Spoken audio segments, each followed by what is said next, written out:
G'day. One of the things about when I make my movies is that sometimes I ad-lib. And invariably when I ad-lib, I make a cock-up. I suppose in some ways you could say what makes my videos different or idiosyncratic, maybe. Don't ask me how to spell that. Should make a video about dyslexia one day. But so the recent cock-up I made, it's always good too, because that way I know who actually watches my videos, because when I make a cock-up, it's really nice that somebody comes along and says, Steve, I'm really sorry, but... So recently I was making a movie, and in it I talked about vigilantes, and I made reference to Clint Eastwood's Dirty Harry character, Harry Callahan, and of course I talked about sudden impact, when the movie I meant was Magnum Force.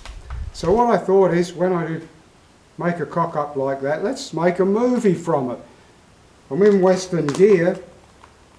In some ways, Harry Callahan was a bit of an old-time Western peace officer, really, wasn't he? So when you look at the Dirty Harry movies, they're called neo-noir movies. So N-O-I-R, noir, French word. And that is a term given to sort of detective movies, detective novels, movies that were made between 1940 and the period sort of finished about 59. So when Dirty Harry came along, 71, it was neo-noir, neo-new, the new retake on those sort of 40s to 59 detective movies, and it was classed as a vigilante movie. And it's because Harry takes the law into his own hands time and time again. So what's interesting about Dirty Harry, here we go, did you know, here's something you didn't know about Dirty Harry. So did you know that Dirty Harry, the movie, 1971 release, was originally written for, wait for it, the man from Alcatraz. Yep, ironic there, Burt Lancaster starred in Birdman of Alcatraz, and Clint Eastwood went on to make Escape from Alcatraz. 6 degrees of separation. But anyway, Burt Lancaster said what a load of rubbish, wouldn't have a bar of it. So, who's second choice, do you think? Ooh, yes. Mr. Bullet himself, Steve McQueen, gets offered the script. Steve McQueen won't have a bar of it, says it's rubbish. It's funny, isn't it? It's one of the things I love, is stars and studios that turn down mega hits. Apparently 8 or 10 studios turned down Phone Home. And see, I'm ad-libbing and I can't remember what the movie was. Phone Home, the alien. Anyway, I might have to cut that out, because the third person on the list still isn't in Clint Eastwood. The third person on the list is Paul Newman. And Paul Newman says, it's not my thing really, but I know the perfect actor. And it's Clint Eastwood. And so Clint Eastwood was offered Dirty Harry, and he said, baby, this will make my day. No, I just made that up. It's not true. But obviously, Clint Eastwood took the role. So the great thing about Dirty Harry, one of the things I love, is in South Australia where I live, we had, it's a bit butchered now, but we had the most magnificent picture theatre. It was called the Piccadilly. It was in North Adelaide, in the heart of the city. And it was an Art Deco building, and you had to see it to believe it. It was all curved surfaces, Art Deco within an inch of its life. Wonderful curved staircase, chandeliers, fancy light fittings, red carpet so thick you had to wade it through it into your knees. And in 1971, the whole of the Piccadilly Theatre, upstairs and downstairs, was booked out, you guessed it, cops only. So can you imagine 1971, a picture theatre filled with no one but cops seeing the new movie Dirty Harry. Oh my God. What a shame there hadn't been a camera in there recording the audience reaction. So of course, what we find is so much of Clint Eastwood has now become part of the everyday language. It's just amazing. Go ahead, make my day. Opinions are like assholes. Everyone's got one. Have I fired 5 shots or 6? Are you feeling lucky? Well, are you? The list goes on and on. Your mouthwash ain't making it. Take a 7-point suppository. Comments that time and time again stem from Dirty Harry movies.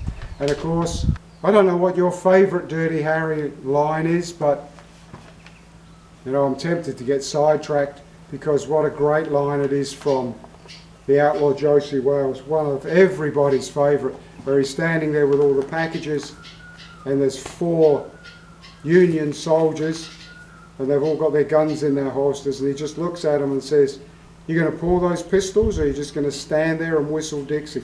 There's not a person that's got a horse and interested in the West that doesn't know that quote. And likewise, I get sidetracked because Hill Street Blues, did you ever see an episode of Hill Street Blues? Started about 1980, Hill Street Blues cop show. It was the most gritty, down-to-earth, realistic cop show ever up until that time on television.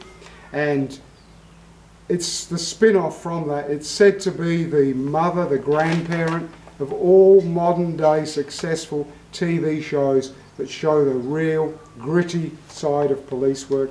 And there was an undercover cop in that, Mike Belker, and he used a couple of expressions, a scrote and a dirtbag. Those expressions had never been heard before Hill Street Blues, and yet they became part of everyday police language. I shouldn't be telling you this stuff. Just call people scrotes and dirtbags. But of course, the one from Dirty Harry that doesn't get a lot of mention when you look at the best quotes from Dirty Harry movies, there's one you don't see that cops picked up and cops used all the time, and that was hammerhead. Guy runs out in front of him when he's driving the car and he calls out the window, "You hammerhead!" And that became a regularly used term in policing, thanks to Harry Callahan. So, just to sum up, what we've got here then is Clint Eastwood, he made Dirty Harry. When he made it in 71, I'm going to tell you what it made in the year, because it seems a bit disproportionate, but he made Dirty Harry in 71, and that grossed $36 million. Then, in 73, he made Magnum Force. That's the vigilante one that has David Soul in it from Starsky and Hutch. It also has a very small part with a guy whose name escapes me from a television western show called Sugarfoot. You've probably got to be 70 plus like me to remember a TV show, Sugarfoot. He has a small role in Magnum Force. Great quote there is, "A man's got to know his own limitations." There are just so many quotes that bring home to police officers watching the Dirty Harry movies. One of the great ones comes from The Enforcer in 76, when Harry gets transferred to personnel, and Harry says, "Personnel's for assholes." And the boss he's talking to says, "I worked for years in personnel." Yeah, exactly. And that's really, you know, when I better be very careful. You never know who watches these. Some high-ranking police officers. But there's a gem. Personnel's for assholes. The other great thing about The Enforcer of 1976 is everybody should watch The Enforcer.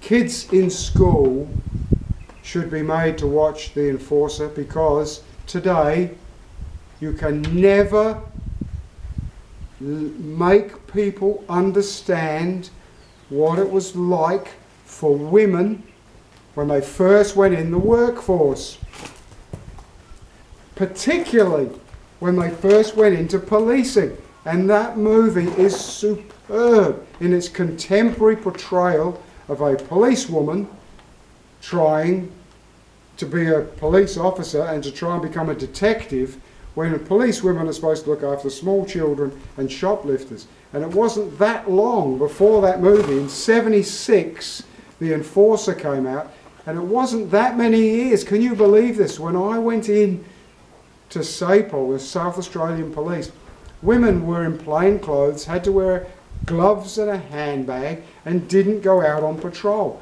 So what happened is shortly after that, they decide, yes, we're going to make it equal for women, and women are going to go out in patrol cars, and they had their own special uniform that looked like they were going to the bloody horse races. They had skirts, tight little skirts, sort of down to the knees. They had high heel shoes, and they were expected to work in a patrol car along with a copper who's probably wearing combat boots, and they were expected to be involved in policing when they're wearing that sort of clothing. The thing is, there was some disquiet initially when women went uniform because we got a uniform allowance. So I'm talking in the early 70s, we got a uniform allowance to buy our uniform. And the women, they got $100 more than us, $100 more in the 70s. What an outrage. Why would women get $100 more? For pantyhose. They got $100 more because they got a pantyhose allowance. I never got a sock allowance, but what it is, you've got to be realistic. Those women were expected to wear pantyhose on patrol. And that, come on, I know, mate, it's a difficult subject. I know it's a difficult subject. They're expected to wear pantyhose under their skirts on patrol, and they're going to get tagged, ladders, caught, and they're going to go through pantyhose like maybe a pair a day. So $100 for a pair of pantyhose over 12 months. Am I starting to ramble? God, I do that so much, don't I? So, Sudden Impact, the one I got confused about in '83. Sudden Impact, of course, is the one that Sandra Locke was in, Clint's girlfriend, partner. What a mix-up that was. They never actually married. They said they never lived in the same house. They had separate houses. Only found out later they couldn't get married because Sandra was actually married to someone else and wasn't divorced from that person and still loved him. And when they had a big bust-up, don't want to get too sidetracked. This is supposed to be about Dirty Harry. Sandra Locke, when she died, wanted it all kept private, didn't want people to know. And it was her husband from way, way back before she even met Clint who looked after her and buried her, and hell of a story there. I don't really think my channel could deal with this topic of Sandra Locke as a movie, standalone movie. Well worth researching. I think, have we got to the end yet? Because what I got sidetracked here, I got Magnum Force made $38 million. The Enforcer, the one about the policewoman, made $47 million. Again, I can't recommend any of these movies enough. Sudden Impact, Sandra Locke, would you really rate that as one of your highest favourite? Come here, mate. I know it's. Would you rate Sudden Impact as your favourite Dirty Harry movie? He's getting on in years. He's a bit stressed out. He needs a holiday. He goes to a small town, investigates a murder with Sandra Locke. Won't spoil it. Spoiler alert. It makes $150 million. That blows my mind. That's the biggest grossing of all the Harry movies. And then, of course, we come to the last one. Deadpool was made in 1988. And, of course, the classic line from that is, "You're shit out of luck." There's an expression. If you ever hear anyone say, "You're shit out of luck," Clint Eastwood, first person recorded as saying that in Deadpool. That made $38 million. It was about betting on celebrity deaths and then rigging the betting by killing the celebrities. So it's interesting that Jim Carrey had his first movie appearance in Deadpool. He has about a 10-second line. And also first person to a first appearance was, I'm trying to come up with a funny, sarcastic quip for Taken. I'm coming to get you. Anyway, Leslie Nielsen. Nielsen, you know who I mean, from the ridiculous Taken franchises. So he got a break in that. So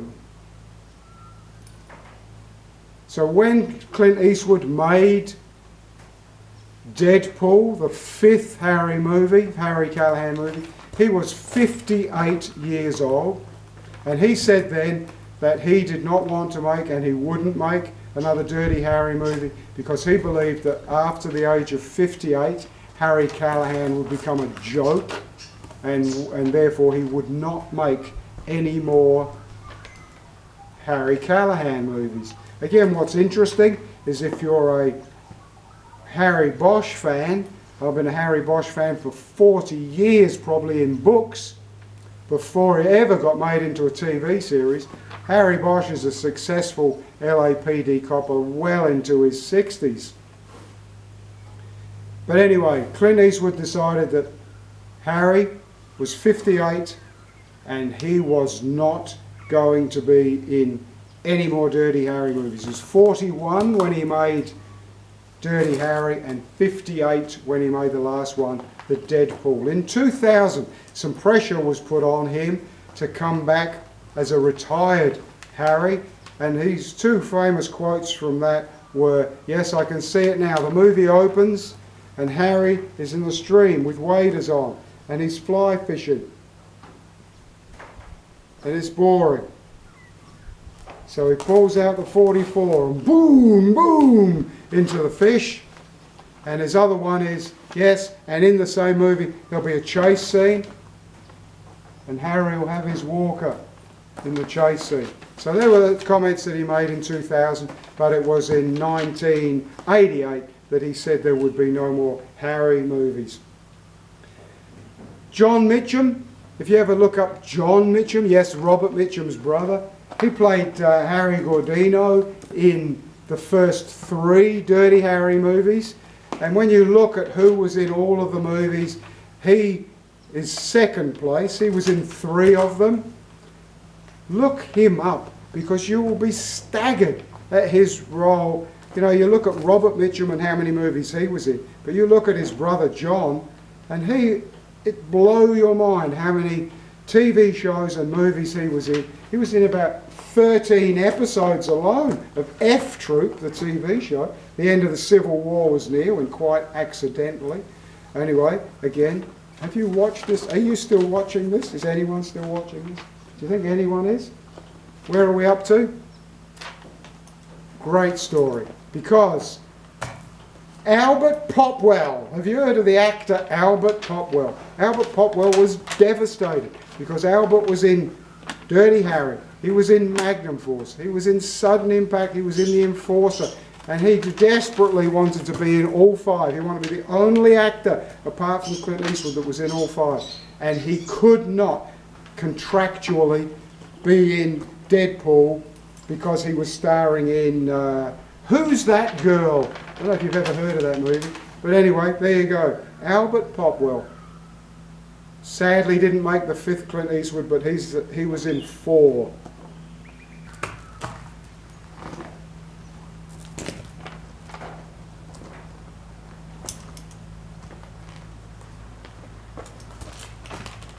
Well, mate, a man's got to know his own limitations, especially when there's some monstrous bug flying around him. Man's got to know his own limitations.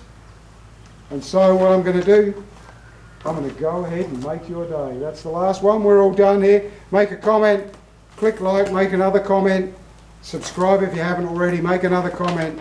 And in case you can't tell, we've made a few videos today and it is bloody hot and I'm sweating and probably got a touch of heat stroke. You'd never be able to tell.